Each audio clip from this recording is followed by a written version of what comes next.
నుండి యాక్టివ్గా పాలిటిక్స్లో నేను కూడా పాల్గొంటూ వస్తున్నాను. తెలంగాణ ఉద్యమంలో పాల్గొన్నాను. అప్పటి నుంచి ఇప్పటి వరకు కూడా నేను చూస్తున్నా, ఎప్పుడు కూడా కేసీఆర్ గారు తెలంగాణ విషయం తప్పితే, ప్రజల విషయం తప్పితే పర్సనల్ విషయాలు మాట్లాడే టైము 0.1% కూడా ఉండదు.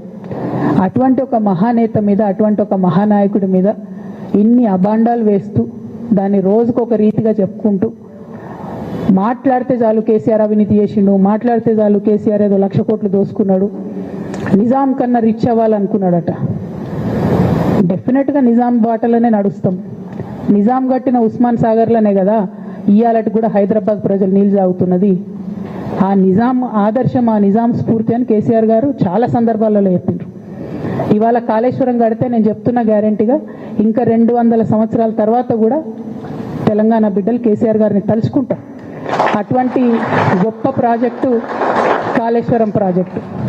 ఆ ప్రాజెక్టు డెప్త్ అర్థం కాక, తెలంగాణ భౌగోళిక స్వరూపం మీకు అర్థం కాక, మీకు తెలంగాణ పట్ల అవగాహన లేక, కేసీఆర్ గారికి ఉన్న నాలెడ్జ్, ఆయన ఎక్స్పీరియన్స్, ఆయన ఉమ్మడి ఆంధ్రప్రదేశ్లో ఆయన అనుభవించినటువంటి వివక్ష, ఇప్పుడున్న ముఖ్యమంత్రి గారు ఉమ్మడి ఆంధ్రప్రదేశ్లో కూడా మనకు వ్యతిరేకంగా పనిచేసినటువంటి వ్యక్తి, ఇప్పటికి కూడా పక్క రాష్ట్రం ఎజెండా అమలు చేసేటటువంటి వ్యక్తి, ఇప్పటికి కూడా అక్కడ బనకచెర్లకు అట్లు కడతా ఉంటే మాట్లాడినటువంటి వ్యక్తి. అటువంటి వ్యక్తి నిన్న పొద్దు నుండి సాయంత్రం వరకు అసెంబ్లీలో కేసీఆర్ గారిని ఎన్ని అనరాని మాటలు అన్నారు, వింటుంటే గుండె తరుక్కపోతా ఉంది. ఎందుకోసం అనాలి అన్ని మాటలు కేసీఆర్ గారిని? కేవలం రాజకీయ లబ్ధి పొందడానికి మాత్రమే, అంతకుమించి ఏమీ లేదు. ఇదే రేవంత్ రెడ్డి గారు అంతకుముందు ఒక టీవీ ఇంటర్వ్యూలో చెప్పారు, కేసీఆర్ గారికి పైసల మీద ఆశ లేదు, పాపం ఆయనకు మీటింగ్ పెట్టాలంటే కూడా పైసలు ఎప్పుడు కావాలంటే అప్పుడు చూస్తారు ఎక్కడున్నాయని, కానీ అప్పటిదాకా ఆలోచన కూడా చేయరని. మరి అటువంటి కేసీఆర్ గారి మీద ఇంత కుట్రపూరితంగా అభినందనలు ఎందుకు వస్తున్నారు?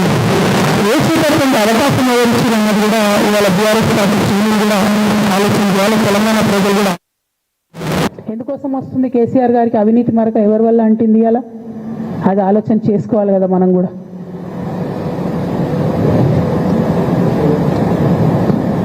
కొంతమంది కేసీఆర్ గారి పక్కన ఉన్నటువంటి వాళ్ళు కేసీఆర్ గారి పేరు చెప్పుకొని అనేక రకాలుగా లబ్ధి పొంది, వారు చేసినటువంటి అనేక చెత్త పనుల వల్ల ఇవాళ కేసీఆర్ గారి పేరు బద్నామయ్యే పరిస్థితి వచ్చింది. అయినా మళ్ళీ వాళ్ళనే మోస్తాం, అయినా మళ్ళీ వాళ్ళనే ముందుకు తీసుకెళ్తామని అనుకుంటే పార్టీ ఎట్లా ముందట్టుకుపోతుంది? ఒక బిడ్డగా నిజంగా నేను బాధపడతా ఉన్నాను. ఇవాళ 5 సంవత్సరాలు ఇరిగేషన్ మంత్రిగా చేసినటువంటి హరీష్ రావు గారిది మేజర్ పాత్ర లేదా దీంట్లో? అందుకే కదా కేసీఆర్ గారు వారిని సెకండ్ టర్మ్లో తప్పించిండ్రు. ఈ మొత్తం కాళేశ్వరం ఎపిసోడ్లో కేసీఆర్ గారికి మరక అంటిందంటే 2-3 వ్యక్తులు కారణం.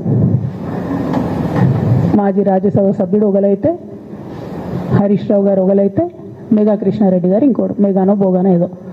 ఈ పెద్ద పెద్ద కాంట్రాక్టర్లు అందరితో కుమ్మక్కై కేసీఆర్ గారు ప్రజల కోసం ఆలోచన చేస్తే, నీళ్ళ కోసం ఆలోచన చేస్తే, వీళ్ళు సొంత వనరుల కోసం, డెవలప్మెంట్ కోసం, ఆస్తులు పెంచుకోవడం కోసం ఆలోచన చేసి ఇవాళ మీ వల్ల రేవంత్ రెడ్డి లాంటి వ్యక్తి, తెలంగాణ ఉద్యమానికి సంబంధం లేని వ్యక్తి, కేసీఆర్ గారి కాలి గోటికి సరిపోని వ్యక్తి, ఆయన నిలబడి కేసీఆర్ గారిని చేయెత్తి చూపించి కేసీఆర్ గారి మీద సిబిఐ ఇవాళ నేను వేస్తా అని చెప్తున్నాడంటే కారణం ఎవరు దీనికి? నేను భరించిన, ఇదే హరీష్ రావు గారు, ఇదే సంతోష్ రావు గారు అనేక కుట్రలు చేసినా కూడా భరించిన. నా మీద ఓపెన్గా మీడియా మిత్రులందరితో రకరకాల మాటలు చెప్తే కూడా నేను భరించిన. నా పర్సనల్ అటాక్కి నేను ఎప్పుడు కూడా వాళ్ళను ఇంతవరకు పేరు పెట్టి పిలవలేదు, మాట్లాడలేదు. ఫస్ట్ టైం చెప్తున్నా. నేను ఎందుకోసం చెప్తున్నా? కేసీఆర్ గారికి ఈ వయసులో సిబిఐ ఎంక్వైరీ ఏందండి? ఎందుకోసం ఆ కర్మ పట్టింది? ఎందుకు భరించాలి?